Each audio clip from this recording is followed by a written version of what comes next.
তো তোমার চুলের কি অবস্থা আছে আর কি করতে চাইছো সেটা বলো। स्ट्रेट नहीं আর চুলে কি ইউজ করো? গোদরেজ। गोदरेज है।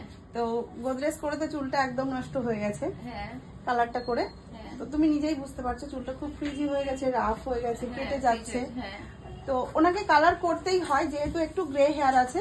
তো কালারটা আমি সাজেস্ট করে দেব, আচ্ছা তুমি যেটা বাড়িতে ইউজ করবে, ঠিক আছে? ঠিক আছে। তো এখন আর গোদরেজ বা গার্নিয়ার করবে না। আচ্ছা। আর তোমার চুলটা কিন্তু আমি অবশ্যই ন্যানোপ্লাস্টিয়া করে ঠিক করব, তার সঙ্গে একটা ট্রিটমেন্ট করাবো। ঠিক আছে। যেহেতু একটা কোটে হেয়ার আছে, হ্যাঁ। তো দেখা যাক আফটার বিফোর রেজাল্ট কেমন দিতে পারি। হ্যাঁ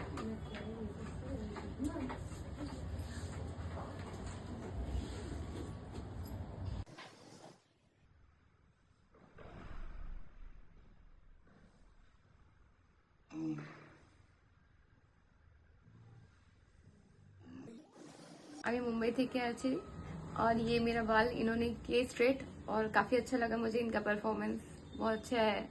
आई am very happy with the service. Thank you. Welcome thank you.